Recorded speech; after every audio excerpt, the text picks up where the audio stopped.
Yeah. What's going on, y'all? Welcome back to Going for Two. I am Kejuannh Humphreys. Man. What a game Saturday was between the Georgia Bulldogs and the Tennessee Volunteers. I wanted to hop here and talk about the goods and the bads for Georgia with their win at Neyland Stadium.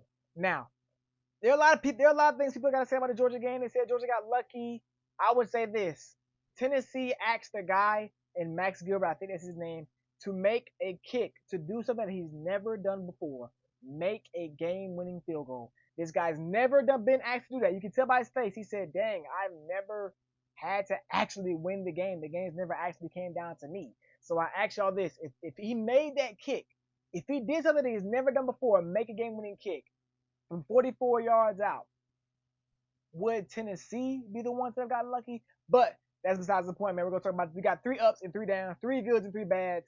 Hit the subscribe button, like, comment, share. Tell me what you felt, how you feeling as a Dogs fan, as a Vols fan, as a college football fan, SEC fan. Let me know how you're feeling after that absolute classic between Georgia and Tennessee. Let's talk about it. The first up we have, the first good we have, Gunnar Stockton.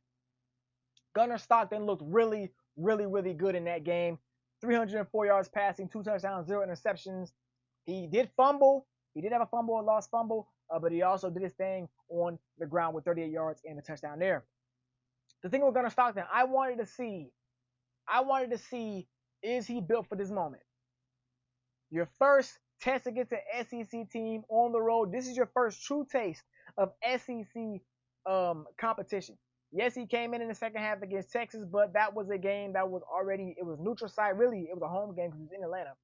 But for your first game on the road against a team that came out firing on all cylinders, your back against the wall, how did you respond? And he made play after play after play, including a big-time throw on 4th and 8 to London Humphreys that eventually led to us tying the game and going to overtime and winning the game, man. Gunnar, I was so high on him coming into the season because I felt like he is one of the guys for us. He's not the most talented player in the world, but to be the leader of the Georgia Bulldogs offense, to be the quarterback for the Georgia Bulldogs, you got to have more than just talent. You got to have grit. You got to have grind. You got to be a dog. And that's exactly what Gunnar Stockton is, an absolute dog. Gunnar Stockton is the first good for Georgia that I saw. The first down, that secondary, man. That secondary got absolutely picked apart the entire game. Joey Aguilar, we knew that was going to come in and launch the ball on the field. They haven't had too much success over the last 8 or 9 years throwing the ball against us. But tonight, not tonight, but Saturday night, man, it felt like every time they did a big play, they made a big play, man.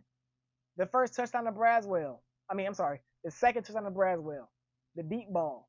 How many times did we see the secondary get gashed? Ellis Robinson, all kinds of guys just get gashed going deep. Dalen Everett did not have a good game either. You know, it was just it was really tough to watch as a Dogs fan, and I would say last year we had question marks, severe big question marks regarding the secondary, and those question marks only got bigger, especially with Malachi Starks going into the NFL. So what do we got to see from the Dogs the rest of the year? We got to see this secondary improve. They've got to improve. And you know what? I'm gonna throw with the secondary just a pass rush. Because how do you nullify a weak secondary? You get pressure on that quarterback. Joey Aguilar only got sacked 1 time. He was barely on the ground. We only had 1 sack, 2 TFLs. Georgia has all this talent on their front 7, but somebody has got to be the one. Somebody's got to put pressure on the quarterback. If not, we're going to continue to get gashed deep down the field, and that is something that is just a recipe for disaster. Number 2, the running game looked really good. We saw the running game. We finished with 198 yards, averaged a little under 4 yards per carry, which is not the best in the world, but this is a Tennessee defense that is really good against the run, I would say. But that second half, the first half of the third quarter, we just saw Georgia kind of just lean into the run game, and they just bullied Tennessee all the way down the field. Something that was a key that we talked about in the season preview video for the Georgia Bulldogs. The run game has got to get back. We saw a bunch of backs come in. Frazier led the way. We saw McCray make a bunch of plays. Love what I saw from the run game. I do want to see it improve. I want to see it get even better. But 198 yards, we do not win the game without being dominant on the ground. And that is what I love to absolutely see. Now, on the flip side, the second down, the flip side to that is I think we need an identity. I think we need an identity on offense. What do I mean by that? We ran the ball well. We threw the ball well last night, Saturday night as well. But when I say identity, I mean you need to identify your best players. Identify your key guys. And when the going gets tough, make it an issue. Make it an issue to give them the football. Zachariah Branch was the highly touted recruit freshman transfer from USC. We wanted him to be the guy for us, and he has been the guy for us. He made a couple of big plays on Saturday afternoon, Saturday evening for us that led to us winning the game. But one thing I was concerned about is that in the third quarter, early fourth quarter, when we couldn't move the ball, when we couldn't score, Zachariah Branch was not getting the ball. He was not getting targets. He was not getting them swing passes. He was not getting them slant passes. He was not involved in the offense too much unless it was a motion to draw eyes off of the actual play that we were running. London Humphreys, he came up big with the big catch. I want to see London Humphreys get more involved. I want to see more of it. I just talked about how the running game was so good. The only downside I have about the run game is we do not have a feature back. And I know we're not going to have a Todd Gurley. I know we're not going to have a Nick Chubb, a DeAndre Swift, or Sonny Michel. I know that. But we're rotating all these guys in, and nobody's really standing out. Nate Frazier is your guy. And he played like it. He played like it for the majority of the game. I think he finished with 60 yards on like 11 or so carries, including that first drive of the third quarter where he just really carried it on the field. But if he's your guy, lean on him as your guy. We're not getting the most production individually from these different kind of backs. McCray coming in and punching in the touchdown at the goal line, cool. Phillips had a really modest game. I know he's a speedster. He had a really modest game. But my thing is lean into your top players.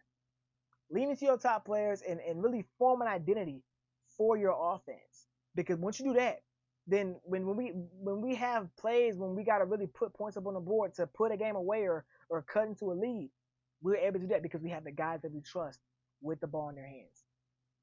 The third good is that we just won, and it's a lot more complicated than that. We won the game. This was the first test we had this season, and for it to come on the road down double digits, down 2 possessions early in the first half, down by 8 points with less than 4 minutes to go, and to come away with a win, it's big. And with college football, it's momentum. And a win like this for Georgia means a lot, especially going into Alabama next week. Alabama's coming to Athens next weekend. So, but this is a big win. This is a big win heading into that game because that is always a big game. Georgia and Bama Lockhorns is always going to be a big game, whether it's week 1 or for the national championship. It's going to be a big game.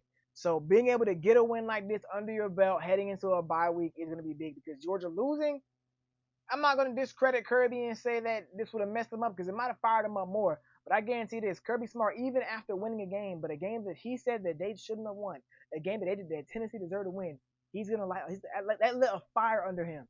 And you know, to have your weaknesses shown on live television in front of the whole country is a bad and it's a good thing. It's a double-edged sword because now it makes you get in and make you look yourself in the mirror and say, okay, we got to get better at this. And I think that's what Georgia's going to do heading into next game against Alabama. They're going to get better at the things that they struggled at and hopefully come away with the win.